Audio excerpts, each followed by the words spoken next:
Bienvenue dans ce plateau spécial, mesdames et messieurs, bienvenue. Nous sommes très heureux de boucler l'année avec vous à travers cette émission qui se consacre, comme on l'a toujours dit, sur le décryptage des questions d'actualité.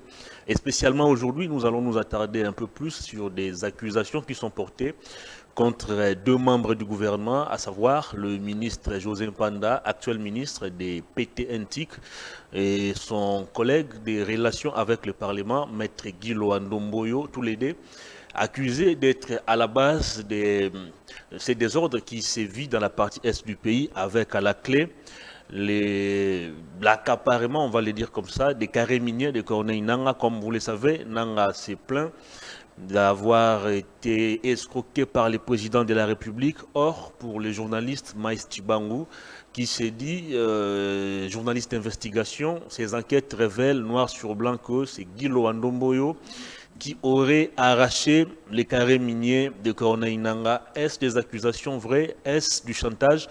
On en parle dans cette émission, mais on va aussi commenter quelques sujets d'actualité qui sont dominés par la suspension du porte-parole de FRDC, le général Sylvain Ekenge, qui avait tenu des propos jugés graves contre les femmes Tutsi. Il est donc suspendu.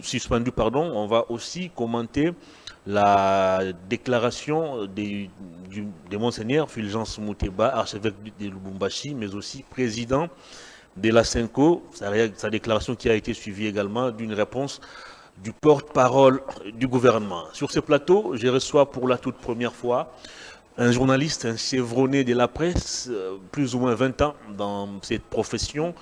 Il est passé par Congo Web Télévision et actuellement il est patron du média en ligne Liberté Actu. Bonjour, bienvenue, d'où Jésus. Merci Hervé et Thomas. J'espère que je n'ai pas massacré ton nom. Merci de me recevoir. C'est un grand plaisir de te revoir après pratiquement 4 ans. Exactement. 4 ans que tu ne m'as pas reçu. C'est une fierté pour nous de voir des jeunes comme toi, permets-moi de te tutoyer, qui fait ses preuves et aujourd'hui qui devient une fierté nationale. Pas seulement pour ta famille, mais aussi pour cette profession noble que nous les chérissons et que nous chérissons d'ailleurs, voulais-je dire, et que nous aimons tant. Merci de me recevoir sur ce précieux plateau de Perfect TV. Merci beaucoup. New look. Permets-moi en tout cas de profiter de cette occasion, parce que ce n'est pas chaque fois que je viens ici, de jeter des fleurs à un confrère, un estimé confrère, un ami, un frère, Peter Tiani, qui, sa détermination et son esprit patriotique forcent l'admiration. On ne peut que aimer la personne de Peter Tiani simplement parce que lorsque vous regardez son parcours, lorsque vous regardez les combats dont il s'est engagé, politique bien évidemment, et lorsque vous regardez d'où il est parti jusqu'à bâtir cet empire, à recruter des familles, des pères des familles, de jeunes, et à leur donner du travail, on ne peut que dire qu'on est fier d'appartenir à cette génération. Très bien. Donc, félicitations à cher ami et frère Peter Tiani. Force à toi et courage. Près de 20 ans dans cette profession, vous avez pratiquement tout vécu. Vous êtes depuis un moment entre les avions. Est-ce qu'on peut dire que la presse à ces jours se porte à merveille? Vous savez, j'ai toujours dit aux gens que lorsque vous voyez une très belle maison construite et que vous l'appréciez, vous devez savoir que cette maison-là a été bâtie par la boue, par du sable, par du béton.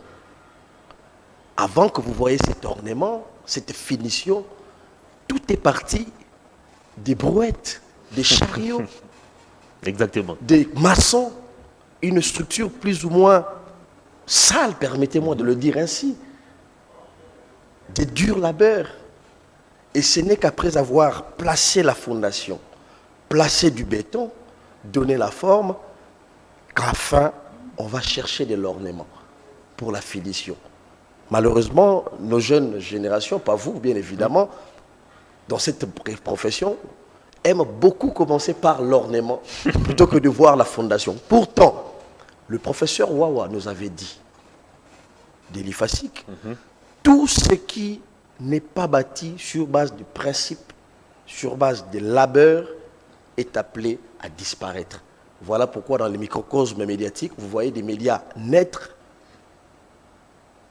bâtis sans principe, sans travail, par la facilité, et qui disparaissent. Voilà pourquoi vous voyez des journalistes arriver dans cette profession sans tenir compte des règles de la profession, sans tenir compte d'un parcours retraçable et noble, faire un semblant de succès et disparaître simplement parce qu'on ne peut pas construire une maison par l'ornement. Vous commencez par les marbres, vous oubliez le béton. Et donc, comme pour dire, c'était l'anecdote pour dire, nous sommes partis de rien dans cette profession. Moi, je suis passé par la presse écrite. DG1, j'ai été accueilli, Dieu merci, par un aîné, Louis Dorbalekelaï, qui m'a reçu dans son média, à l'époque, je crois, Les Pouvoirs du Peuple. J'étais un simple reporter et je n'étais qu'à mes débuts, G1, je crois. Je travaillais dans son média, après secrétaire des rédactions, après je suis passé rédacteur en chef. Après, je suis allé, je fais un passage éclair à la RTVS 1 avec Izouba. Vous avez gravi tous les échelons. Avec Izouba et les autres. Après, j'arrive à Congo Web Télévision comme reporter. C'est là que j'ai été fasciné par votre présentation de l'émission. Je rends hommage à un grand monsieur, Chabani Record. Je rends hommage à Gilbert Biladi, des gens qui m'ont pris. Et paix à son âme à Luc Miko Mokabongatre, qui était pour moi non seulement un père, mais un formateur, parce que je l'ai trouvé comme un responsable de la rédaction. Et c'est là la grande école. La grande école de la profession que nous faisons ici, c'est la rédaction pour les médias audiovisuels. C'est la rédaction pour les médias de la presse écrite. C'est là où on apprend à débattre, à réfléchir, à trouver les angles. Voilà pourquoi le journaliste qui ne passe pas par un conseil de rédaction ne peut pas avoir la jugeote d'analyser certaines questions sensibles. Voyez-vous? Et donc, c'est là où on a commencé nos débuts jusqu'à gravir les échelons, à finir directeur des programmes et des productions. Et gloire à Dieu, à avoir une vue globale de cette profession qui nous a amené aujourd'hui à créer beaucoup plus d'autres structures. Je suis à la base de la création de plusieurs autres télévisions. Je ne citerai pas les noms, modestement d'ailleurs. Et c'est grâce justement à cet encadrement que nous arrivons. On n'est pas encore arrivé parce que dans cette profession, personne ne peut avoir la prétention de dire effectivement je suis arrivé. Non, le journaliste c'est un éternel apprenti. Exactement. Et voilà pourquoi, lorsqu'on vous dit vous prenez l'avion, etc. Non, ce ne sont que les résultantes du travail que nous faisons. Et je vais vous faire une révélation.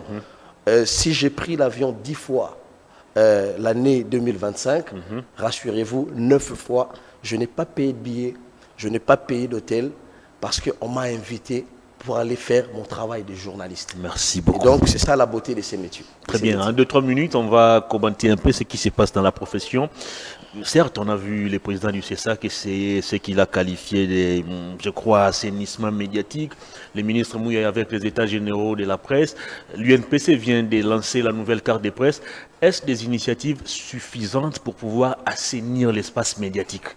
Avec tout ce qu'on décrit comme mouton noir, comme dérapage qui est constaté dans le respect de l'éthique et de la déontologie. Donc je commencerai par le CESAC. Je suis d'accord que le CESAC fait bien son travail avec l'équipe Salubrité médiatique, voilà. Salubrité médiatique, oui, mais par contre, je m'inscris en faux lorsque, par exemple, on devrait interdire aux journalistes de manipuler l'information. Vous savez, en ce qui concerne la guerre, nous sommes dans un contexte très délicat et très crucial, la guerre dans l'est du pays. Lorsque le journaliste, à travers ces différentes sources, a des éléments d'information que la ville de Goma est tombée, laissez aux journalistes d'informer à la nation que la ville est tombée. Lorsque le journaliste a des informations suffisantes, je parle des journalistes. Nous avons diverses sources. Nous avons des sources officielles, des sources non officielles. Nous avons plusieurs sources. Et lorsque, après ce recoupement, nous avons des informations que telle ville est tombée, prise par l'armée rwandaise et ses supplétifs FCM23, pourquoi interdire aux journalistes de les diffuser? C'est ça tout le grand problème. Regardez ce qui se passe à Donetsk, bien en Ukraine avec la Russie. C'est une communication instantanée des villes tombées. Si les Russes prennent Donetsk, prennent Kiev, etc., ou un petit territoire, une portion de terre, c'est le gouvernement d'abord qui s'organise. En plus, c'est les médias qui l'annoncent. Pourquoi ils les font? Pour dire à la communauté nationale et internationale, voilà les injustices dont nous sommes victimes par l'agresseur. Il faut communiquer. Et c'est pareil pour la ville d'Uvira. 2 jours, 3 jours après, les journalistes reçoivent une missive pour dire ne communiquez pas sur les villes qui tombent. Mais pourtant, c'était une réalité. On l'a vu. La RFI annonçait que la ville d'Uvira a été tombée 2 jours avant, France 24, etc.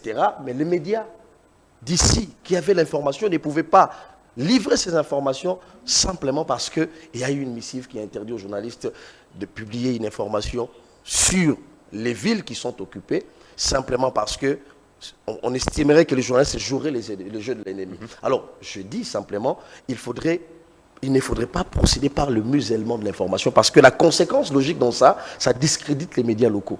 Je me souviens quand Mobutu partait, le ministre de la communication et médias à l'époque, c'était Kike Moulumba. Exactement. Qu'est-ce que Kike Moulumba a fait?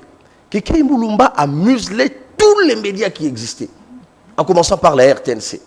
Comme pour dire, tranquillisez-vous, rien n'arrivera à Kinshasa. La situation est sous Tout contrôle. va bien. Et à l'époque, c'était les médias comme les Elima qui informaient, mais tous ces médias-là étaient devenus à la solde du régime en place. Et les journalistes étaient discrédités au niveau interne, parce que personne ne pouvait suivre les grands médias qui existaient. Et qu'est-ce que nos parents faisaient? Tous recouraient aux petites radios pour suivre RFI. Les rebelles sont à Kenge, ils passent à TKM. Non, il n'y aura rien. Les rebelles sont ici à Maïndombe. Non, il n'en a rien. Et c'est lui qui annonce le départ de Mobutu. Et donc, la restriction de l'information n'a jamais, surtout pour les médias, n'a jamais aidé la presse à évoluer et à être indépendante. Et c'est pareil, il faudrait s'inscrire en faux contre une sélection d'informations. Vous savez, on ne peut pas interdire aux journalistes d'annoncer que une telle ville est tombée, alors que de l'autre côté, c'est la télévision nationale qui relaie un communiqué de l'AFC M23 qui annonce les retraits de M23 à Uvira. Et là, le communiqué est lu à la RTNC. On veut une chose et son contraire, on dirait. Mais lorsque la ville est tombée, vous dites non. Benedou, tu joues le jeu de l'ennemi. Comment tu peux dire qu'Ouvira est tombée? On vous interpelle même. Bon, alors, s'il y a retrait d'Ouvira, donc il y avait une information, la ville était tombée, c'est ça la logique des choses. Et donc, je crois que le CESAC n'est pas que le gendarme pour poursuivre les médias. Le CESAC doit jouer un rôle pédagogique. C'est pour ça que le CESA est appelé le Conseil supérieur de l'audiovisuel et de la communication. Il faudrait accompagner les médias. Il faudrait avoir des formations avec les médias. Il faudrait aussi, justement, jouer ce rôle pédagogique pour que vous n'ayez pas une connotation du gendarme qui est derrière les journalistes que pour des sanctions. Il est vrai aussi qu'il y a beaucoup de dérapages. Moi, je suis tout à fait d'accord avec le CESA lorsque certains médias qui font l'apologie de l'ennemi dans la presse. Et nous sommes dans un contexte, je voulais le rappeler ici, très délicat. On ne peut pas tolérer que, dans ces contextes-là, qu'il y ait des médias qui font l'apologie de l'agresseur de l'AFC M23, dans la mesure où ce sont des Congolais qui sont abattus à Goma, Bukavu, à Uvira. Ce ne sont pas des moutons. Ce sont des Congolais qui sont abattus à Bunagana. Ce ne sont pas des chèvres, ce ne sont pas des Rwandais. Ce sont nos compatriotes. Et donc, on ne peut pas, pour des raisons politiques, que ce soit pour des raisons d'appartenance politique, faire l'apologie de ceux qui ont pris des armes pour tuer des compatriotes, alors que le CESAC est là pour réguler justement et sanctionner ces La nouvelle carte de presse à $105, est-ce une initiative qui va permettre cette fois-ci d'assainir les médias ou d'extirper ceux-là qui sont qualifiés Je comme voulais des dire moutons noirs? que c'est de l'arnaque, mais je ne peux pas le dire, mon éducation ne me le permet pas. Je ne pouvais pas dire que c'est de l'arnaque, mettre la carte à $115, mais mon éducation ne me permet pas en tout cas de le dire. Mais ce que je pourrais dire, Hervé, un pays pauvre produit des médias pauvres. Exactement. Ça, c'est un principe. Interrogez tous ceux qui ont fait l'audiovisuel, les spécialistes de l'audiovisuel, ils vous le diront. D'où les médias tirent-ils leurs revenus? Les médias tirent les revenus des annonces, de la publicité. Et tout ceci est réglementé par une loi, la loi sur la publicité. En principe, sur Perfect Télévision, un annonceur ne peut pas venir négocier la publicité avec vous directement. Il faut passer par se référer à la loi. Il faut se référer par la loi. La loi voudrait que les annonceurs traitent avec les agences et les agences fassent appliquer expressis verbis les règles de la grille tarifaire. Une publicité, 1 seconde, 1 minute est taxée. Et tout ceci est régi par la loi. Ça ne se passe pas comme ça se passe au Congo ici. Ceci voudrait dire quoi? Ceci voudrait dire, si la loi dit pour une publicité d'1 minute, vous devez payer autant d'argent, l'agence négocie et vient payer aux médias. Et c'est ainsi que le média sera estimé à sa juste valeur. Voilà pourquoi dans des pays comme le Maroc, moi je reviens de Marrakech, le Maroc, pour la publicité, le Maroc produit 2 milliards de dollars l'an. Ah bon? Juste la publicité. Parce qu'il y a une grille tarifaire qui est respectée par une loi sur la publicité, et tout est respecté. Dans ce pays, on a connu les ATL, les agences ATL, de notre aîné Jean-Pierre Eyale et Ikabe, que je salue en passant, le papa d'un ami Patrick Eyale. Il m'a fait une confidence. Nous étions à Matadi. Il me dit, Beledou, à l'époque, pour la publicité des tabacs Congo, j'avais 100 000 $ le mois. Il est en vie, vous pouvez l'interroger. Parce que la grille tarifaire était respectée. Et c'était la même RTNC. La grille tarifaire était respectée. J'avais 100 000 $ le mois. Actuellement, avec la prolifération des médias, ça actuellement, pose problème. Non, d'abord, il se pose un problème. Aujourd'hui, c'est un annonceur qui se lève le matin, il vous dit, bon, Perfect Télévision, c'est lui qui fixe les prix. Avec le package, à prendre ou à laisser.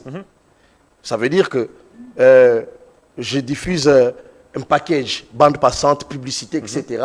Je vous paye 5 000 $ le mois. Et ils vont vous diffuser des clips de 7-10 minutes.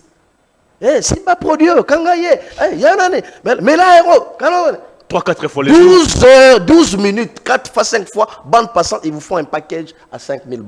Moi, à l'époque, quand j'étais encore à la production et au programme dans une télévision de la place, il y a une compagnie brassicole qui nous payait le mois 45 000 $ pour un package. Et jusqu'au moment où je quittais, on nous a appelés pour une réunion jusqu'à nous annoncer qu'on aura 3 000 $. On a résilié les contrats. Vous voyez comment les médias ne sont plus respectés parce qu'il y a un désordre au niveau de la grille publicitaire. Deuxième source de revenus des médias, c'est justement la subvention qui n'arrive pas. Il y a que la RTNC qui a la subvention. Mais cette subvention qui n'arrive pas dans les médias, les journalistes se battent à leur propre manière. Je vois comment nous-mêmes, les responsables des médias, on se bat pour justement payer les confrères parce qu'il n'y a pas de subvention. Au-delà de la grille tarifaire qui est fixée selon les humeurs du sponsor ou de l'annonceur. Et la conclusion, c'est que les médias sont pris en charge par des politiques. Et malheureusement, un pays pauvre, je le disais, va produire des journalistes pauvres. Alors, comment est-ce que l'organe d'autorégulation des médias va fixer une carte, tout à son champ, toutes ces réalités, à 115 $? Nous aurons la première carte des journalistes la plus chère au monde. Et ceci, malheureusement, dans un pays très pauvre comme le nôtre. En France, la carte de presse ne se négocie même pas à 30 €. Dans des pays africains, on passe de 20 $ sous Kasonga Chilunde à 25 $ après la mort de Kasonga Chilunde jusqu'à grimper à 115 $. On ne vient pas faire les affaires dans la profession. Il faudrait aider les journalistes. Le dire ne voudrait pas que je m'attaque. Ça inclut la cotisation annuelle de chaque journaliste. Le dire ne voudrait pas dire que j'attaque les confrères. Il faudrait réfléchir sur tous les paramètres que j'ai évoqués. Très bien. C'est un débat qu'on peut lancer et qu'il ne faudrait pas refuser la contradiction. Merci beaucoup. Il faut l'accepter comme tel. Très bien. Allez, on va très rapidement aborder les dossiers brûlants. Cette histoire cette enquête, on va le dire comme ça, les Maïs Tibango, qui accablent Guy Loandomboyo et José Mpanda. Pendant très longtemps, on a tous appris, à travers Corneille Nangaa lui-même, que c'était Félix Tshisekedi qui lui aurait ravi ses carrés miniers. Mais là, c'est un journaliste, après investigation, qui nous révèle qu'il ne s'agissait pas du président de la République, accusé injustement, mais il s'agissait plutôt de Guy Loandomboyo et de José Mpanda. Est-ce que vous avez des éléments contraires par rapport à ces cas allégués, Maïs Tibango? Moi, je suis très mal à l'aise pour parler des individus. En tout cas, je suis très mal à l'aise venir sur un plateau de télévision, parler d'un ministre, parler d'un confrère, etc., d'un journaliste ou d'un monsieur. Je suis très mal à l'aise. Voilà pourquoi, lorsque vous suivez mes analyses, je n'aime pas beaucoup plus personnifier mes analyses. Cependant, je m'estime quand même dans l'obligation de te répondre parce que ta question, elle est pertinente. Vous savez, il faudrait être fier de notre profession, que nous portons d'ailleurs comme un collier. Qu'est-ce qu'une enquête? Dans une enquête, Hervé, ton émission est pédagogique, il le faudrait entendre toutes les parties impliquées. On ne peut pas, nos journalistes, appeler le relais de quelqu'un qui a reçu une information de la part d'un individu qui remet en cause d'autres individus et on l'appelle une enquête. Non. Il y a un élément important dans une enquête qu'on appelle le recoupement. Le recoupement voudrait dire la confrontation des sources. Hervé, je ne peux pas être en conflit avec une société de la place, mais je dis, je viens écouter les protagonistes de cette société me disent, non, non, vous savez, là-bas, ils nous ont volé 1000 $. Après, je le prends, je passe à la télé, je dis, voilà, je viens de faire une enquête, telle société a volé 1000 $, sans pour autant écouter les autres parties. J'aurais de l'estime à ce travail, comme j'ai toujours dit, si, dans ce que M. Machibango a fait, on pouvait aussi entendre la version de José Mpanda, même de ses avocats, même de ses proches. C'est comme ça que nous recommande la profession. J'aurais de l'estime sur ce travail si on pouvait aussi entendre la version de Guy Luandomboyo. Ces gens dont on cite ici, mais ils sont membres du gouvernement. Ils ont les adresses fixes. Ils sont à Kinshasa en ce moment.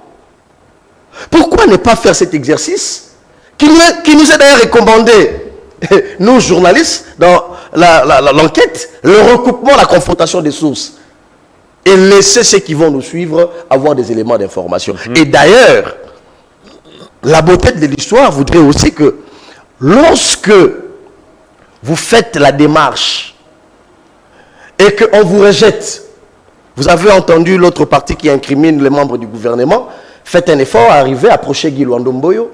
Si les Boyo et les autres membres du gouvernement qui sont mis en cause, dans votre enquête, ils refusent à répondre à vos questions, ils refusent à vous recevoir, mentionnez-les. Et d'ailleurs, qu'est-ce que Mediapart et les autres médias font lorsqu'ils font des enquêtes? Ils arrivent jusque dans le lieu concerné, avec des caméras cachées. Non, non, je voulais parler. On le refuse. Ils vont diffuser ça. C'est ça, l'essence même d'une enquête. Mais dire qu'on a fait une enquête, alors que l'on est allé comprendre un son de cloche qui incrimine les autres, sans faire des efforts pour les approcher, avoir des éléments d'information, c'est tout sauf une enquête. Il faut qu'on soit d'accord sur ce principe. Et donc, je voudrais que tout au long de cette émission, que l'on change de narratif. Monsieur Machibango n'a jamais produit une enquête de toute sa vie. Il en a fait contre Alinguete, ou sous Alinguete. Il en a fait également contre la Bank, je pense. Heureusement que vous le dites. Alors, je vais maintenant vous poser des questions. Parce que je dis et je pèse bien mes mots. Monsieur Machibango n'a jamais produit une enquête de toute sa vie et il ne sait pas ce que c'est qu'une enquête. Tout ce qu'il sait, c'est qu'on lui donne des éléments, on met des éléments de langage dans sa bouche et des tracts qu'il va diffuser au nom d'une enquête. Voilà pourquoi tout ce qu'il fait n'ont jamais abouti. Vous avez cité les cas à Linguete et je suis très à l'aise de le dire. Parce que moi, gloire à Dieu, j'ai eu le temps de combattre les fossoyeurs de la République à mes risques et périls. Comment expliquer que vous mettez en cause des individus? On revient sur la même case de départ.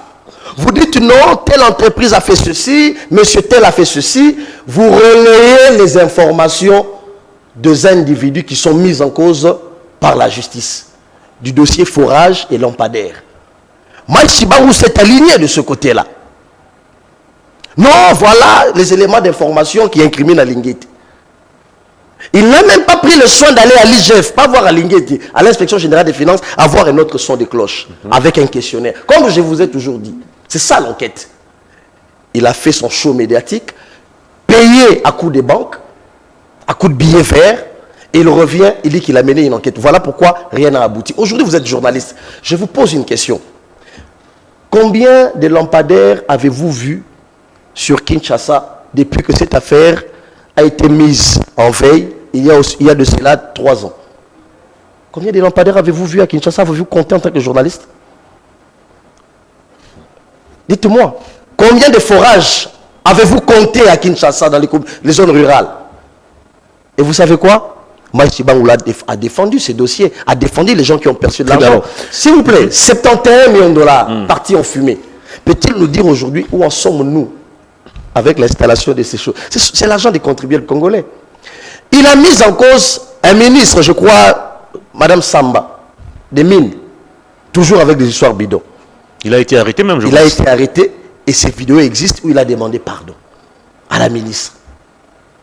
Le chantage ne peut pas être un mode d'opérandi derrière une casquette entre guillemets du journaliste. Rencontrez-les cette fois-ci sur les faits. Je le Il vous parle de 4 millions déboursés dans Topa Corneille. Je le rencontre sur... Panda. Je le parti en 2018 au niveau de l'hôtel du fleuve. Je les rencontre sur le fait et les faits, parce que les gens ont dit, mais lui il amène des documents, vous n'avez rien. Hervé, monsieur Hervé, là vous avez les documents, les dossiers qui ont été publiés par monsieur Tshibang. Comme des preuves. Comme des preuves. Il dit, voilà les preuves que les gens ont reçu de l'argent. Est-ce que vous pouvez nous dire... Un contrat de cession, vous pouvez nous dire des procurations spéciales qui ne portent aucune signature. Le document est là, vous voyez. Je l'avais lu. Aucune signature et aucune authenticité. Hervé, je peux produire moi-même. Je prends ma machine, je saisis des documents et je mets les noms des gens et je reviens sur la place publique, je les incrimine. Qui pourra prendre au sérieux ce genre de documents où vous voyez des procurations dont aucun élément, aucun indice montre l'authenticité? Pas de signature, des noms des gens, rien, et alors rien. Les éléments, ça c'est le premier élément. Mais ce sont des éléments dont il atteste que ce sont des preuves qui incriminent les membres du gouvernement qui sont mis en cause. Je reviendrai sur les motivations. Deuxième élément. M. Machibangou, quelque part, il commence par attaquer frontalement le ministre, je crois, de BTNTIC, Panda, dans sa première vidéo. Il dit non. C'était lui l'intermédiaire entre Il dit lui, même pas l'intermédiaire. Il dit c'est le Moukala, avec un langage léger de la rue. C'est monsieur, tel qui était Moukala de Nanga. Je rappelle ici que l'affaire remonte à 2017. Lui, il a parlé en 2018. L'affaire remonte à 2017. Il dit, monsieur Panda a remis, on a remis 4 millions de dollars pour remettre aux gens qu'on nous a présentés comme les responsables d'une mine, parce que Nanga voudrait être partenaire de ces gens-là. Mais M. Panda a détourné l'argent. 4 millions de dollars. 4 millions de dollars. Là, c'est sa première vidéo. Lui-même, il revient sur sa deuxième vidéo, le point de presse. M. Panda n'y est pour rien. Laissez M. Panda tranquille. Il n'a fait que les transports de 1 million après 800 000, après 3 millions, ça fait 4 millions, après 2 millions, ça fait 4 millions. Il a remis, il n'y est pour rien. Les méchants dans l'histoire, c'est Luando. Lui-même, il s'est contredit. Et il n'a apporté aucune preuve dans ses dires. On lui dit, mais est-ce que vous avez des preuves que tel a ramené de l'argent prenant de Nanga? Tu ne peux pas remettre 4 millions à quelqu'un sans pour autant qu'il y ait une procuration, sans pour autant que l'autre partie accuse réception. Et lui-même, il dit des choses, il s'est contredit. Premier élément. Deuxième élément. Il dit, la mine appartient à Nanga et il donne raison à Nanga. Il dédouane Corneille Nanga. Mais nous sommes en 2017. Tshisekedi n'est pas président de la République. Monsieur Luando, je crois, dont il a mis en cause, il n'a que son cabinet, je l'aime, son cabinet d'avocat. 2017, il dit Nanga ramène l'argent, il a été escroqué. Et que lorsqu'il a été escroqué, ces gens-là sont venus, c'est Luando qui refuse le contrat. Il parle ici d'une affaire privée. Qui refuse, non, il conseille à la société, non, il ne faudrait pas faire affaire avec ces messieurs parce que Nanga est sous sanction américaine. Après, qu'est-ce qui se passe après? C'est Luando, selon lui, Maïs Chibangu, c'est Luando qui l'appelle. Ces gens-là et lui-même. Il a contourné les partenaires pour ça. Lui-même, Nanga, pour lui dire, dossier. vous devez fuir parce que Tshisekedi cherche à vous tuer. Mais Tshisekedi n'est pas président en 2017. Comment voudra-t-il tuer ou gérer des mines dont il est encore à l'opposition? Deuxième absurdité. Il avance des choses que lui-même ne maîtrise pas. Et troisième élément. Comment une affaire qui date de 2017? Les concernés n'ont pas porté plainte, ni à la justice, ni dans le service compétent. Les concernés sont tous partis en exil d'après lui.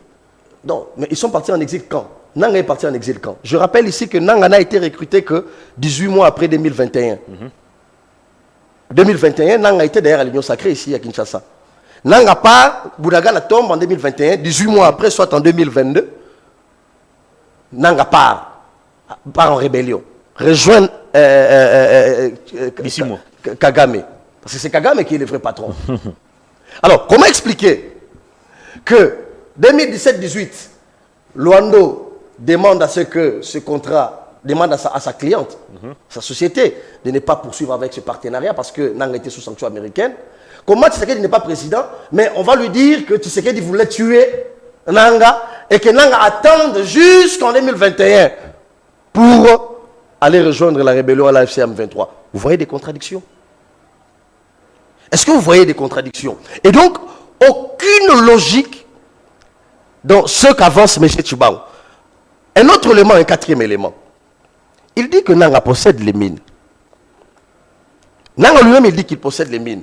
Il dit avoir des documents qu'il a reçus en Afrique du Sud. Et je reviendrai pour parler des personnes qui l'interrogeaient et des personnes qui lui ont fourni des éléments.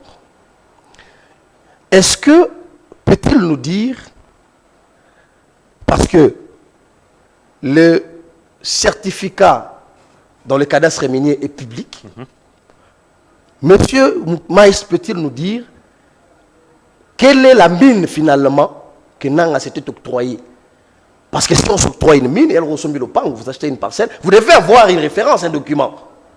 Peut-il brandir aux Congolais, pour être les plus sérieux possible, peut-il brandir aux Congolais les mines dans le cadastre minier enregistrées sous le nom de Corneille Nanga?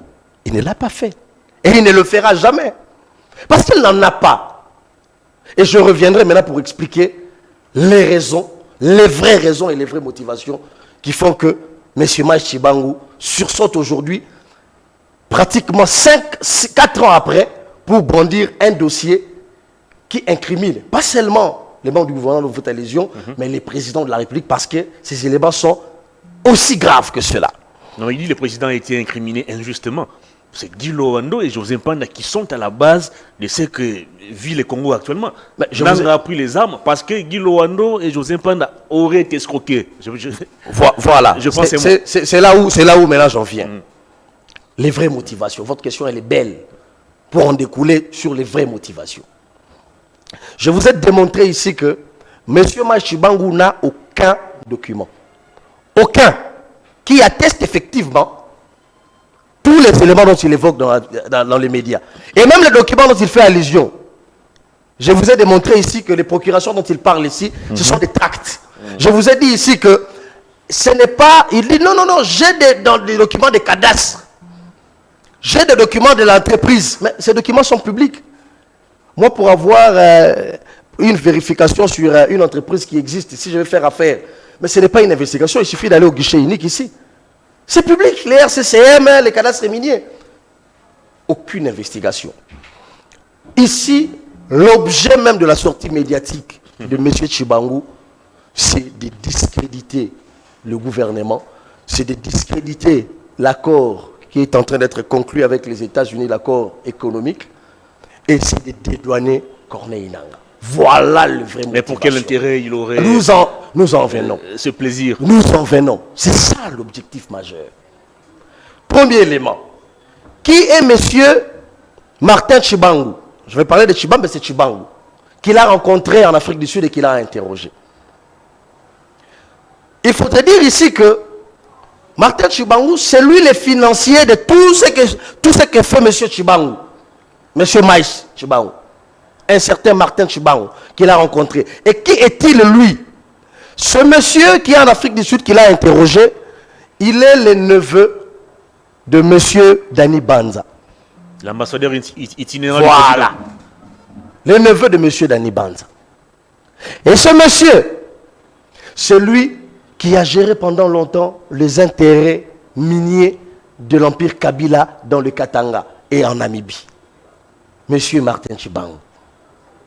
C'est lui qui a invité en Afrique du Sud monsieur Maïs Chibangu pour lui parler d'un document qui incrimine la République, pas seulement qui incrimine la République et qui dédouane Nanga pour protéger les intérêts que vous maîtrisez.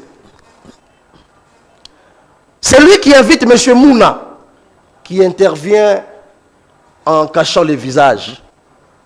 Et tout ceci s'est fait sur base des coups de billets.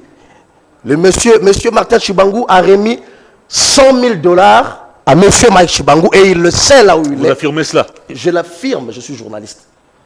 100 000 $ pour mener cette entreprise de diabolisation contre les membres du gouvernement et contre le président de la République. Il fait semblant, dans se dire, d'incriminer M. Nanga. En réalité, il a impliqué le président de la République dans un dossier privé qui ne concerne pas la République, parce que je rappelle ici que tout ceci se faisait entre un cabinet privé et des sociétés. Un cabinet en conseil. Le chef d'État n'était pas encore président. Mais il dit que si Nanga a pris les armes, c'est parce que Tshisekedi l'a ravi des mines et Tshisekedi l'a menacé de mort. Et il dit que Tshisekedi a agi à travers les membres du gouvernement dont il fait allusion, sans aucune preuve palpable. La motivation du Maïs Chibangu, c'est de dédouaner Nanga. C'est clair.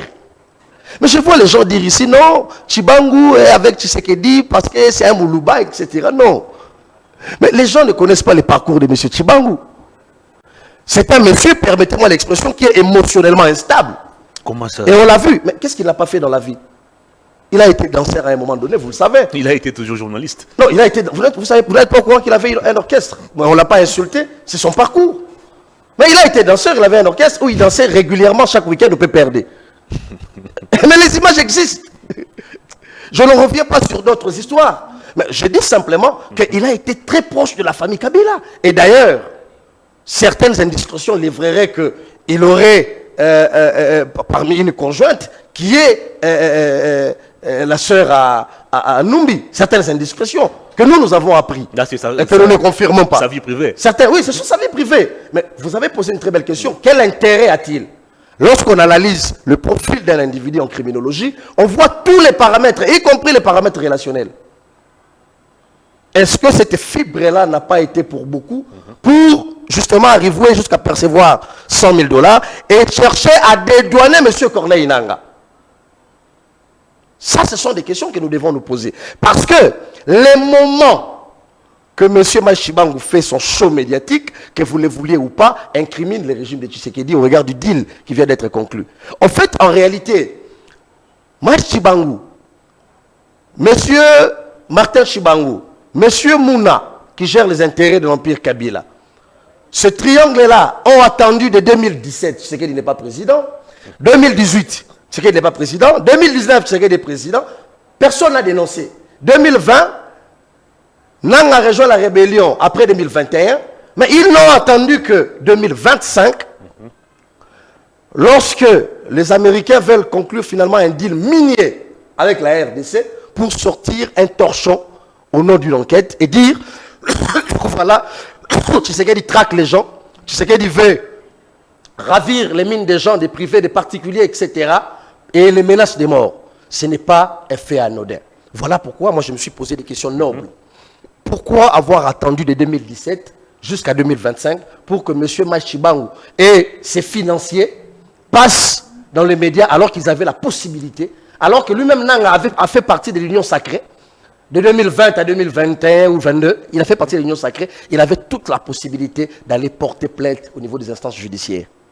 C'est une cabale montée simplement pour discréditer non seulement le régime actuel, il faudrait le dire, parce que Maïs Chibangu et des mèches avec Corneille Nangaa, parce que c'est lui qui s'est fait défenseur de Corneille Nangaa. C'est lui qui dit non, Nangaa a raison de tuer les confrères, les compatriotes congolais, simplement parce qu'il a été victime d'une cabale où on a volé ses mines. C'est lui qui vient véhiculer ces messages. Mais posons des bonnes questions.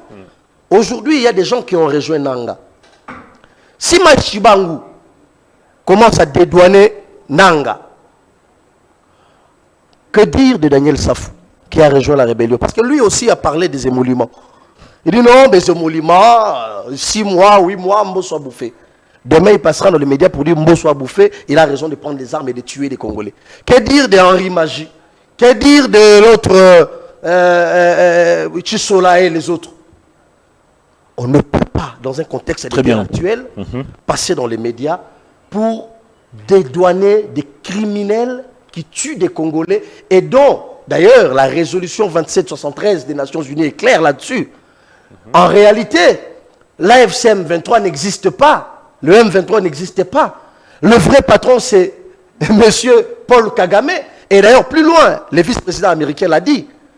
C'est Kagame qui a recruté, pensé et mis en scène les individus dans la guerre d'agression de l'Est du pays. Comment les Nations Unies et les vice-présidents américains eux-mêmes, qui sont suffisamment informés, comment le président de la République lui-même qui nous dit cette rébellion de l'AFC n'existait pas, c'est Joseph Kabila qui est derrière ces gens-là. Mais un certain individu qui se cache derrière la casquette des journalistes viendra dans les médias organiser tout un point de presse pour dire que Kagame n'y est pour rien, pour dire que le chef de l'État a menti, parce que c'est le nom dit de son message, a menti. Kagame et les autres, les Nangaa n'y sont pour rien, Kabila n'y est pour rien. Celui qui est à la base de tout ceci, c'est M. Félix Tshisekedi à travers les membres du gouvernement dont il a cité abusivement sans pour autant apporter des preuves. Et je vais terminer avant que vous me relanciez. Nous sommes journalistes.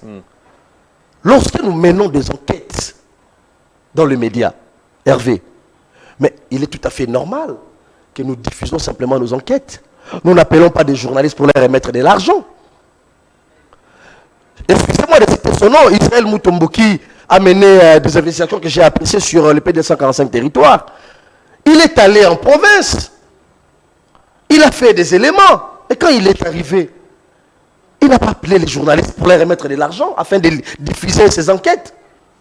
Mediapart, que nous relayons nous tous ces enquêtes. Lorsque Mediapart finit ses enquêtes, il n'appelle pas les journalistes dans un point de presse et remettre de l'argent.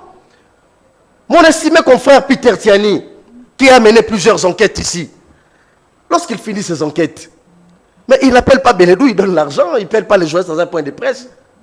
Nous sommes dans une situation inédite où un Mike Chibang, il va prendre des documents et les mots qu'on a mis sur la bouche par l'Empire Kabila et les Nangaa et les autres. Il arrive sans pour autant avoir un autre son de cloche. Il organise un point de presse et un journaliste qui, excusez-moi l'expression, qui coupe les autres journalistes. Ça, c'est les jargons journalistiques, les patrons journalistiques. Un journaliste qui appelle le journaliste et qui remet $100, $1000 et de l'argent aux journalistes pour véhiculer un message. Et les esprits avertis, les médias avertis n'ont pas diffusé cette mésaventure. Simplement parce qu'il n'y a aucune once de sérieux dans ce que fait M. Tshibangou. Il a toujours été du côté des fossoyeurs de la République. Et il faudrait, moi je pense, à mon humble avis, M. Hervé Itoma, il faudrait que la justice se saisisse des déclarations et des affirmations gratuites que ce monsieur a fait sur des individus.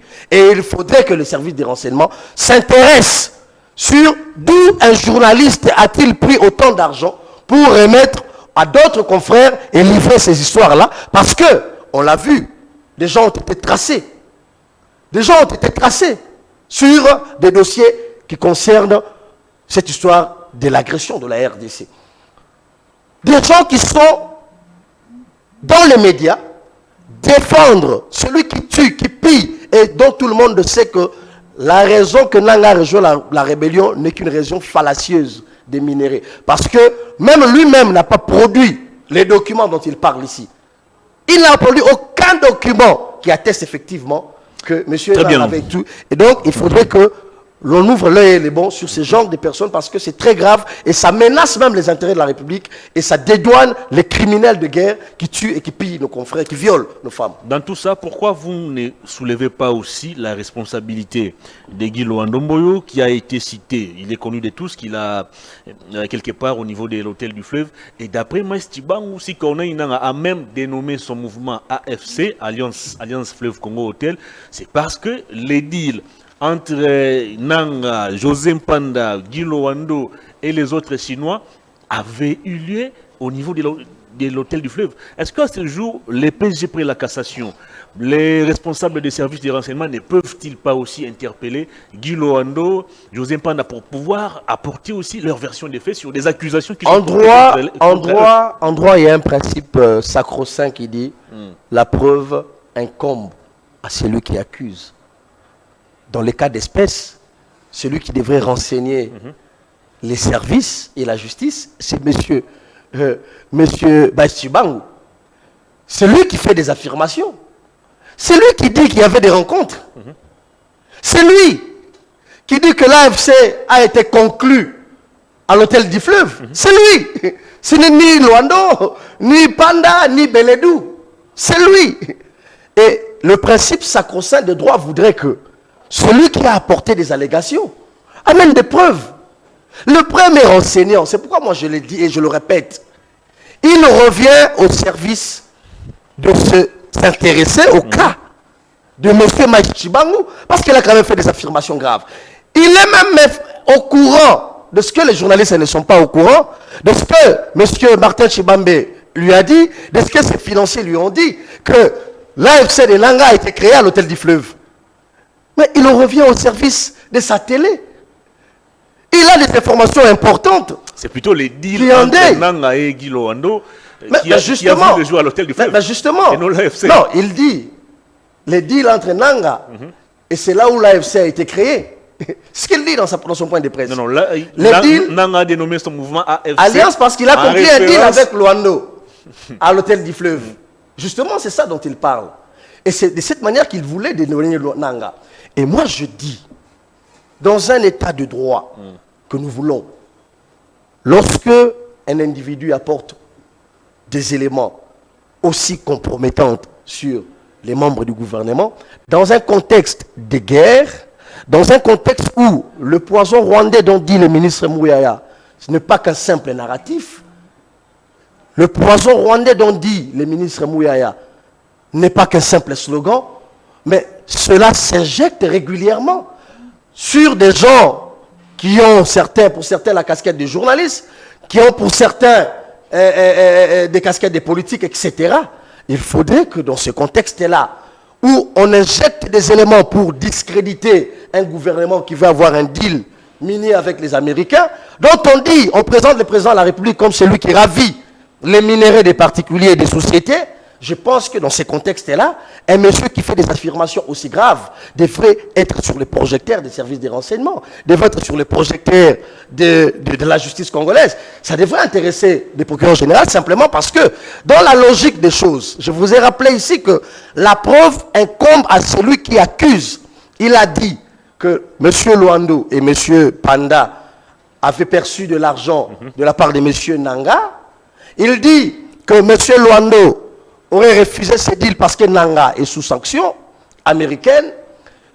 M. Loando, en son temps, n'avait donné qu'un conseil en tant que cabinet conseil d'avocat que la société qu'il a approchée ne peut pas avoir un deal avec un individu qui est sous sanction américaine. Après, il a contourné parce le qu'il même faudrait, projet. attendez, attention, parce qu'il faudrait vous rappeler ici que Nangaa, en 2017, est sur le coup de détournement de l'argent destiné à la CENI. Souvenez-vous avec la femme Lumumba, qui travaillait, je crois, à une banque de la place, qui a fait des dénonciations. Et l'argent qui s'était volatilisé, aussitôt, le mois prochain ou 2 mois après, c'est les Américains qui prendront des sanctions contre Corneille Nangaa, en gelant tous ses avoirs en dollars. Et c'est dans ce contexte que Nangaa a voulu blanchir son argent et l'injecter dans des sociétés minières. Et il rencontre les messieurs donc, qui parlent, Martin Tshibangou et les autres. Et en les rencontrant, Il dit, M. Tshibangou dit qu'il injecte 4 millions de dollars et ça passe par José Mpanda. Et après, lui-même, il revient, il dédouane José Mpanda. Il dit non, ça, il n'avait pas détourné, il avait remis tout l'argent, mais c'est Luando les méchants. Il a fait des affirmations. Et c'est lui-même qui revient pour dire Luando a contourné. Moi, je vous ai dit ici qu'en 2017, Luando n'a que son cabinet d'avocat. Il n'est ni ministre, il n'est ni ministre d'État. Il est avocat et il a son cabinet d'avocat, je l'aime. Dit Luando Mboyo, je crois. Et il a donné un conseil à sa société de ne pas s'associer avec des personnalités qui sont sous sanction américaine. Parce qu'il avait les intentions, d'après M. Tshibangou, de détourner ses projets. C'est lui qui affirme, qui voit les corps, qui affirme que tel a des intentions de détournement, n'a qu'à venir prouver avec des éléments précis. C'est là où je reviens. Et lui qui dit qu'on a détourné l'argent, lui qui dit qu'un cabinet aurait proposé 10 millions de dollars à la société pour les désengager, il n'a produit aucun document dans le cadastre qui affirme effectivement que M. Nanga ou les gens qu'il présente ont effectivement des carrés miniers dans cette partie où la société qui aurait été détournée. Il a cité la société, je crois, Kodo, il parle de au Kodo, cadastre minier. Il parle de Kodo qui est enregistré, mais allez voir le nom de la société enregistrée. Si le nom de Nanga y figure. Allez voir le nom de la société, le cadastre minier est public. Allez voir le registre, si le nom de Nanga y figure. En fait, il nous amène des documents d'une société auxquels il annexe Corneille Nanga dedans, comme pour dire on lui a ravi des minéraux, sans pour autant produire un document du cadastre qui affirme M. Corneille Nanga a tel minerai, parce que le cadastre est public. C'est là où je dis quelle est la vraie motivation. Comment un journaliste qui sait que la loi organique sur la Commission électorale nationale indépendante interdisait à l'époque et interdit encore aujourd'hui au président de la CENI de faire des affaires. Nous sommes en 2017-2018, Nanga est encore président de la République et président de la CENI. Comment Corneille Nanga peut-il aller dans un deal minier alors que la loi organique de la CENI lui interdit déjà à l'époque et que le cabinet Luando avait 1000 raisons de demander justement à ses clients ou à sa cliente, sa société, de ne pas s'associer avec un président de la CENI qui est sous sanction américaine, qui est encore président de la CENI, dont la loi interdit de faire des affaires, de s'associer avec un tel individu. Sans produire les documents que Nanga a-t-elle minéré ici ou là, il va faire des déclarations gravissimes comme pour dire si Nanga a pris les armes, c'est simplement parce que Nanga a été floué par tout ce qui est dit, Nanga a été dupé ou on a ravi ses mines. Ça, c'est prendre la défense des Nanga, c'est prendre la défense de Kagame qui continue à tuer, à piller. Et il le dit quand les moments te posent problème.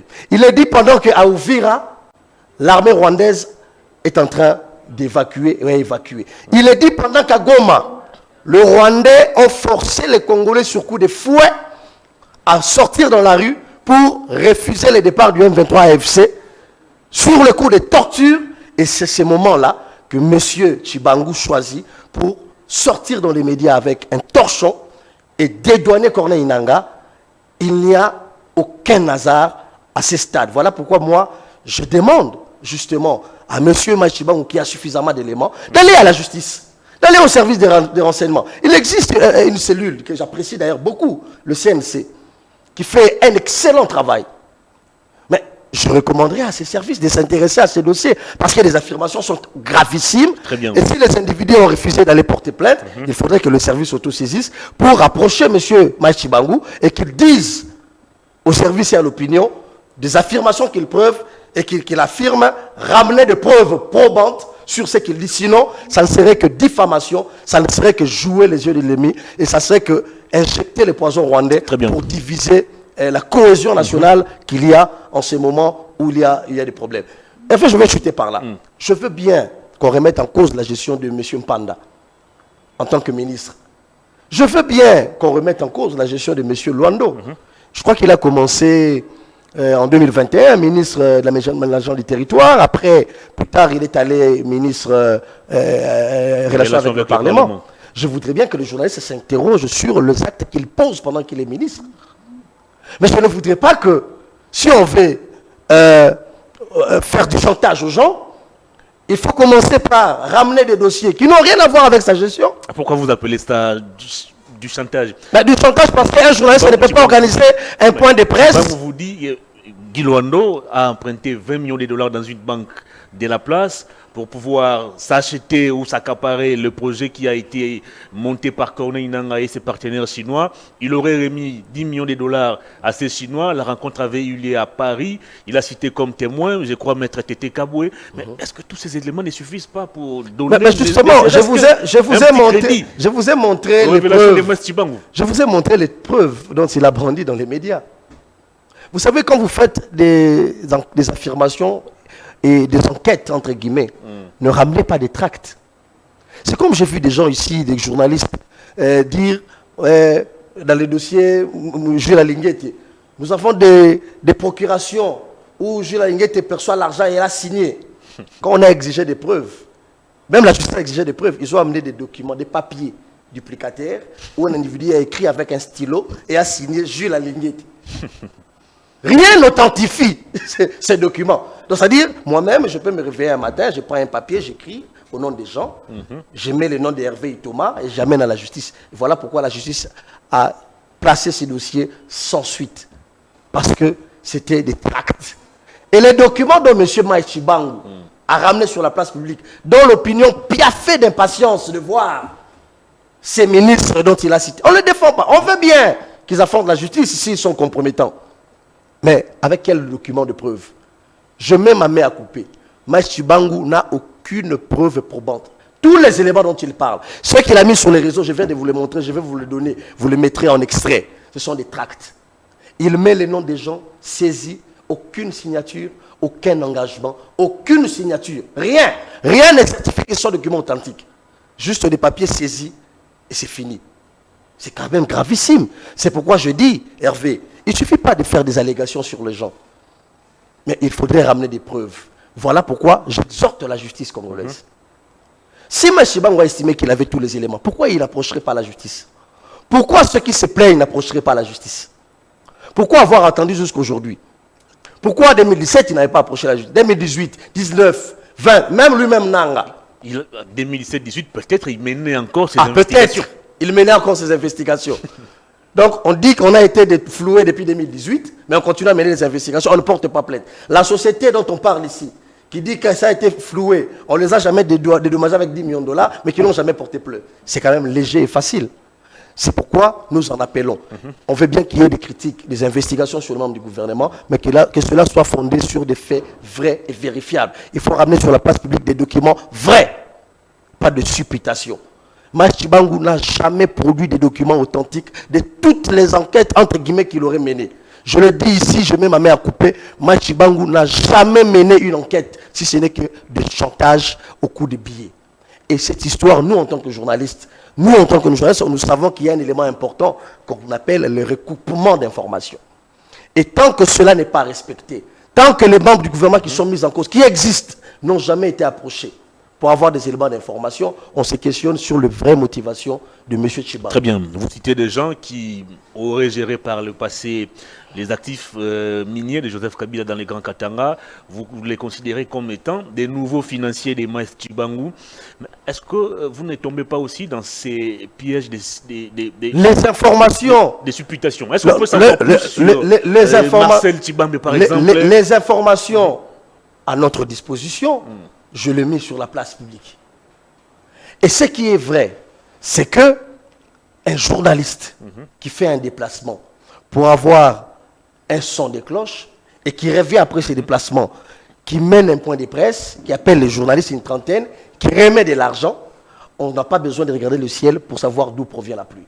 Vous êtes journaliste, il vous revient à vous aussi de faire vos éléments d'investigation sur les dires que je dis. En ce qui me concerne, je le dis sans peur d'être contredit, que M. Tshibangou n'a jamais fait des enquêtes.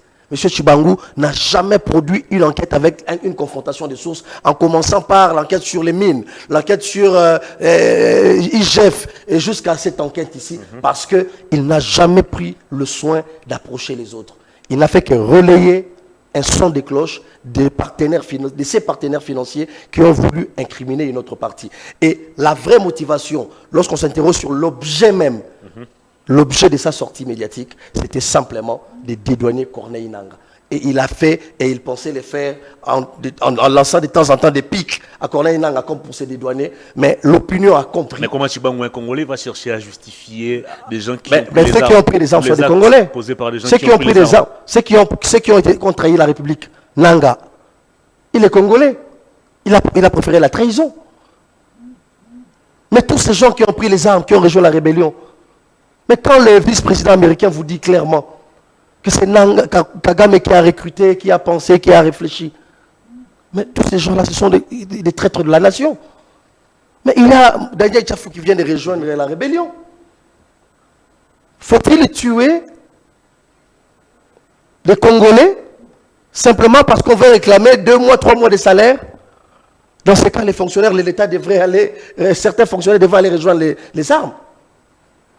Nul ne peut justifier le sang des Congolais, quels que soient les dires que l'on avance, encore que c'est sans preuve. M. Chibangu passe dans les médias pour dédouaner M. Corneille Nangaa. Pour dire, si il a pris les armes, c'est parce que Tshisekedi l'a menacé. Et que Tshisekedi a utilisé Panda et les autres. Sans apporter les preuves probantes. C'est pourquoi moi j'ai invité les responsables des services à s'intéresser à cette question. Parce qu'il y a quand même des affirmations gravissimes. Très bien. Et je vais terminer par dire, si aujourd'hui il défend Monsieur Corneille Nangaa qui a pris les armes, parce qu'on tue nos frères, nos sœurs, nos mères, on les viole, demain, qui défendra-t-il? Chibangu va défendre les Tchésoula et les autres. Rien ne peut justifier cette attitude. Qui ne dit mot consent, dit-on. Pourquoi Egilo Ndomboyo et José Panda ne réagissent pas à ces allégations? Mais des accusations qui sont portées contre eux. Mais je vous ai dit, moi je ne suis pas ici pour parler à leur place, mais je constate en tant que journaliste que celui qui nous a présenté, entre guillemets, des enquêtes, n'a pas pris le soin de faire un recoupement. Il revient à celui-là de nous dire, a-t-il fourni quel effort pour les rencontrer et avoir leur son de cloche? Mais ceux qui sont visés par ces accusations, pourquoi ils ne réagissent pas? Mais sinon, il revient à la justice de faire son travail. Moi, je ne sais pas ce qui se passe auprès des membres du gouvernement dont vous faites allusion, mais je dis simplement ce qui me concerne en tant que journaliste, parce que vous m'avez invité pour réfléchir sur la question. Je ne sais pas ce qu'ils pensent, mais je dis simplement, en ce qui me concerne, je voudrais que, lorsqu'on parle d'une enquête, que l'on ait le son de cloche de tout le monde pour qu'il y ait équilibre. Très bien. Et donc, je constate que le confrère n'a pas pris le soin d'aller approcher les membres du gouvernement dont il incrimine.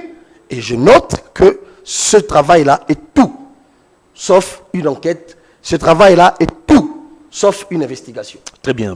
Pratiquement une semaine après, depuis, ou deux ou 3 semaines depuis ces allégations contre ces révélations, même contre les membres du gouvernement, et la justice et les organes régulateurs des médias n'ont pas réagi, qu'on comprenne quoi face à ce silence? Les médias sérieux ne pouvaient pas diffuser cette histoire simplement parce que, et d'ailleurs suivez le média, vous suivez les médias. Regardez, je ne citerai pas les médias, mais je ne sais pas si Perfect a diffusé. Non. Les médias sérieux n'ont pas diffusé parce que les médias ont compris qu'il y a l'ombre des chantages et c'est le modus operandi de M. Machibangu. C'est le modus operandi. Je vous ai dit ici, le dossier lampadaire et forage, il a dit qu'il avait des preuves, etc., etc. Où en sommes-nous? Où en sommes-nous? Il a défendu les gens. Certains ont pris les avions, ils sont partis. Où sont les lampadaires? Où sont les forages? On ne peut pas justifier parce qu'on a reçu 50 000, 100 000, 200 000. On ne peut pas venir justifier les détournements. Impossible. Et là, il va très loin. On ne peut pas venir justifier les criminels, les gens qui ont le sang des Congolais entre les mains, et en cette période. Parce qu'on a reçu les coups de billets. Parce qu'on n'a fourni aucun effort. Voyez-vous? Et donc, c'est très clair, c'est très logique que nous, le média, réfutons cette arnaque. C'est de l'arnaque. C'est tout à fait normal que le Congolais conscient ne prête pas attention à cette arnaque simplement parce que ça sent de l'arnaque, ça sent simplement du chantage et il faudrait décourager ce genre de pratiques. Merci beaucoup. On va terminer cette émission. La caméra est là devant vous. Que les Congolais qui vous ont suivi comprennent quoi finalement de cette affaire? Allez-y. Nazali penza na posande justice na ba service na biso compétent oyo landela kabato ya mabe balandela soki mbeba yali na makambo ndeko mai sazo ko avancer balandela yango soki bakamata ki kanyaka ya mboka balandela bango na ba gestion na bango na lingi ndete motwala mukana tongo bapesi kanyaka yale kana etando ike abanda ko pesa ko charger ba imboka mosusu sans kozala na ba élément ya solo oyo nikolo ba elakisi ete bato wana basalaki na rébellion parce que na minute tozolo bawa oyo ndeko muya ya bengaka poison rwandais yali ko sala nazozwa téléphone na ngai na la kisabino makambo oyo ndeko maisa robi asali investigation nzoka ndepo na biso ba journaliste investigation ni koloba soki na na problème na Hervé Itoma to problème Hervé Itoma zana ngona ndeko mususu na kokelete na yoki moto wana après la kena publier yango na komi ko charger yo te na kosala nini na kokoma pepa na yo yo po pesi maloba na yo nde na sali yango investigation wana ya liboso ndeko mai sasali yango te alobi azala ba preuve nyonso ke bato basasosaki na nanga bato bambo ya gouvernement basasosaki na nanga ba escroquer nanga notamment ndeko Luando a escroquer ba mini na ye yango akamati mandoki tozala 2017 Luando asa ministre te Tshisekedi aza président te ya lobi Luando ebisaki bato wala boki mamboka Tshisekedi alinga boma bino ndenge na 2017 Tshisekedi mokonza mboka te akoluka boma bato moko boye so basaka na mini na bango yani mwa mbilinga alobi azana ba preuve ya makambo azoko avancer ya ba mini na ya bato bakamata ki kanyaka nyonso na la kisi bino elema oyo oya tie ye moko ma chibango tsango ba procuration spéciale na ye eza na signature te bakopeka ka copie na ba kombo ya bato En rouge. preuve nde yango yango na lobi makambo nini ya série ezali na kati awa mususu yali alobi ete asisi banquête na ye aranda ngo public kasi biso ba journaliste to noter que la banquête ya bi aranda public wana abengisi ba journaliste apesi bango kaniaka yo journaliste osali enquête silisi enquête na yo ozo bengisi ba journaliste opesi oyo $100 oyo 1000 journaliste akamati mosolo wapi nzoka netango to gratter to monike tawa kenaki na Afrique du Sud ndeko Martin Chibango akamataki abengaki ye wana saki na interview bango balobi basaki na mino wana o basozaki ndeko ndanga bapesi nde 100K 100 kilos $100,000 nde akamati wana aya apesi ba journaliste pour ba information to suite biso na métier na biso ezalaka te ça devient très dangereux tango to tuni lisusu bato bapesaki yo mbongo wana basa banani ndeko Martin Chibango yende asali ko superviser ba mine ya ndeko Kabila na Katanga pe na Namibie et combien intéressant to lobi sikawa bato wana bakoti kuna ndenge nini nzoka neto ebike ndeko Kabila akende komona ndeko Nanga na Bukavu atie maboko na poche bakotala ka ya entraînement ndeko Messi la communiquer na es message alinga loba yeli nini soki Nanga kamati mandoki po akenda ko boma na este a dit la raison po ete babotola ke ba mine na ye Tshisekedi ngaki ya boma ye ndebiso to tourner makambo wana sami na 2017 Nanga a rejoint rébellion 18 mois après prise à Bunagana. Ba américain balobi na biso Kagame moto akanisaki a bengisi a pesi mandoki ba congolais bo trahir bo kele bo sa mandoki. Sikawa yema siba ko bite Kagame te Tshisekedi ne moto amenasaki asalaki Luando. Biso to sengi boye. Aya na ba preuve. Alobi AFC ebotama na Hôtel du Fleuve. Na Luando na Nanga bakutalaki wana. Biso to lobi boye. Ba des révélations ça les ali quand même gravissime. Bobengaye justice bengaye service bengaye pour biso joto to bengaye te biso to ko interroger kaka botuna ye ya salaki wapi et lelo to lobi tolingi bien bon reprocher bango ba ministre Mboyo ba ministre nani mais ezali poison rwandais te pour ani ya so ba déclaration na banda bana 2017 abandi ko sala yango na 2015 awa 2025 awa kaka tango ba américain ba pesi mibeko balobi ba rwandais balongwana Uvira balongo na Uvira, bakomi kolongwa na Goma, Bukavu, bakomi ko manipuler ba Kongomani, ba beta ngoma fimbu po basala marche moko boye, ya leki alobi te. Ela ngaza na raison. Pour nani koluka ko dédonner nanga na minitawa et koloba ke Tshisekedi a ko benga na pe ko boma batoyo, ba compagnie ozo ko sala contrat ba mine na RDC. Yango torobi makambo na ye, lokola ye azui soya ko approcher ba concerné te. Apesi kaka son de cloche ya bato ya nanga. O aza ko sanjola, o aza ko longola bango na etumbo ba ko boma ba Kongomani. Torobi boye. Service à s'intéresser nango, ndenge ba s'intéresser ki pe na Shadari. Et ça dépend des mesures. Pour la Shadari balandi etina la ko bazuye batike na ye mais moto asali ba déclaration a gravissime boye alobi nanga za na raison alobi boye nanga Tshisekedi atinda ki Lwando alobaki na ye akima po Tshisekedi ko boma po na makamba ba mina nanga mais bo benga ye bo tuna ye merci beaucoup nous to sengi bino et na ngina suki sa ko loba boye makambo nyonso ndeko machi bango asala oya benga investigation qui n'en est pas une ya zaraka etika ya bato basala mboka mabe ayi ko défendre bato yo basala babloko ba lampadaire na ba forage abi basala lelo côté lelo Kongomani ni ya kotambola na nzela alo bana biso botala ba lampadaire ya ndeko bachilina ndeko nani yango ti lelo ayi ko défendre bato ya arena ya stade ti lelo arena etikala 200 yango ayi ko défendre bato ya doni immeuble intelligent ni centre financier ti lelo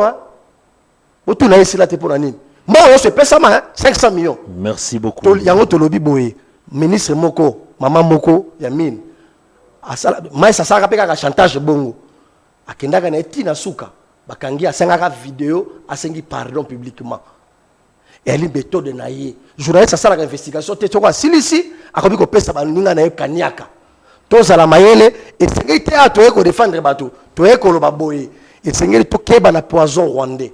Mokonza moko na mona vidéo moko alekaki ye moko alobaki tango Goma kwei Bukavu kwei ba mikilisa ba omi ko so avancer bazo kima ozoyeba ba rebelle ba bazo avancer mokonza moko asali point de presse avec la union sacrée le conseil des ministres aibisi bango na sepeli na courage ya Jean-Pierre Bemba na sepeli na courage ya Liao na ya Guy Lwando batikali ba patriote ba bangité bazoleka na ba media bazoleka na ba meeting bazoloba bobanga ti tokosimba mandoki tokobunde tumbao tokolonga metala ba ministre mususu bazalaki awo akangaki monoko bayebaki te lobi ekotanela bango to te to soigner déjà na bato wana po soki baye to sali équilibré. Merci. Est-ce que ces poisons là ne visent-ils pas à mettre le désordre là-dessus afin de faire passer les poisons rwandais et de dédouaner Corneille Nanga, qui aujourd'hui, on le dit clairement, c'est un sanguinaire, un criminel, parce qu'il va tout Kufarakuna et Bandikonabiso. Merci beaucoup. Merci beaucoup, DG Belédoudou Jésus, pour votre disponibilité. Non, de temps en temps, vous allez revenir sur ce plateau. Je vous en prie. Merci beaucoup. Ça n'est fini, mesdames et messieurs. Grand merci d'avoir suivi cette émission. Merci à toute l'équipe technique. Je vous retrouve très prochainement avec d'autres invités, mais avec toujours le même plaisir. Au revoir.